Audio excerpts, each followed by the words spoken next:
case if we had a wound or something wrong in that arm that would preempt us from doing that.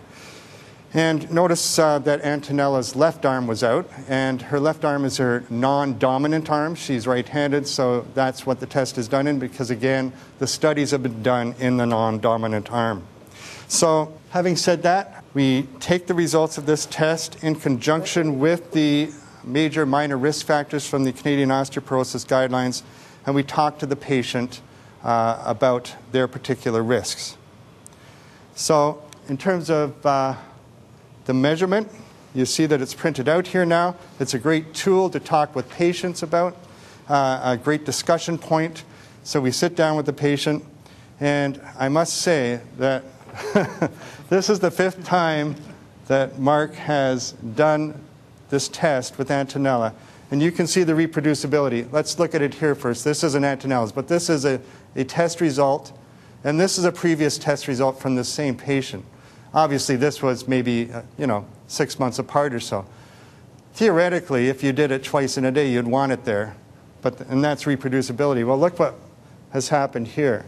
We've got 5 dots almost superimposed on each other, so very reproducible results, and that speaks a lot to Mark's ability as well to use this machine.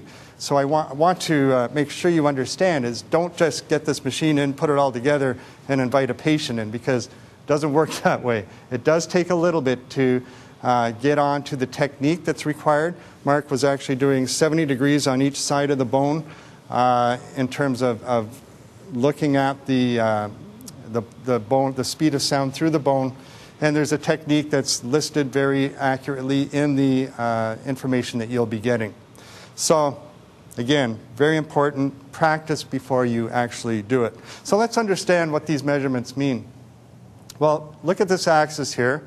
We have age in years, and we have T-score on this line here. If you think back to your statistics class, what a T-score is, well, it's number of standard deviations from the mean of a population. So we have different curves here for males and females. This is females. This is a lady by the name of Joan. And this is a T-score here. So 0 would be the mean, and T-score refers to a young population with normal bones. So that's the comparator here. Normal young population of females in this particular case. So 0 is obviously where the mean would be. But normal bones are defined as a T-score of -1 or better. So we're allowed to go to -1 below the mean to still be classified as having normal bones. Once we fall below -1 into -2.5, we're in the osteopenia range. But again, we're not diagnosing. We can maybe use that term that you may be at risk for osteopenia, but this may be something you give to the patient and say, next time you see the doctor, take this with you and discuss, tell them what has happened here and that you're a little concerned about your bone strength and that you have been talked about, because as pharmacists, we'll talk about to the patients about how to improve or at least to maintain bone quality without drugs and through calcium, etc. And then osteoporosis, or at least that area, is defined as less than -2.5 standard deviations from the mean. So that's what this chart is referring to. You might be wondering what these lines are. Think back to statistics again. Those are the Z scores. So this is comparing to the same gender and age.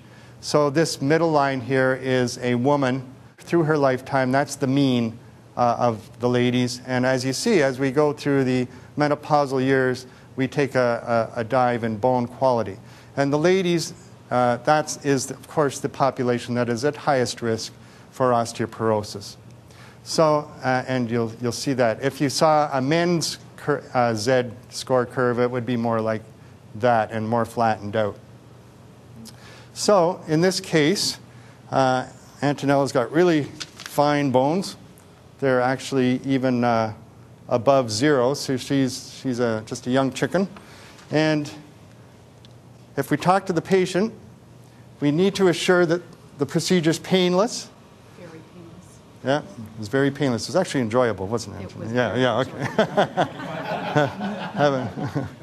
And that it can be stopped at any time, because, of course, not everybody's as fast as quick draw here. Some people will take a little longer to do the test. It'll allow you up to 5 cycles to get it right. If you don't get it right after 5 cycles, then you have to start all over again. You notice Mark does it in 3 cycles every time because he's experienced. Speaks to, again, practicing before you get the patients in. So takes about 5 minutes. You don't want a patient sitting there thinking, when's this guy going to be done? What's wrong? What's going on? Just keep the communication flowing so that the patient knows exactly what's happening and when. And tell the patient that the printout will show the results and explain the risk in obviously very simple terms to allow the patient to understand what exactly their risk is for osteoporosis. And of course, referring for further assessment as appropriate.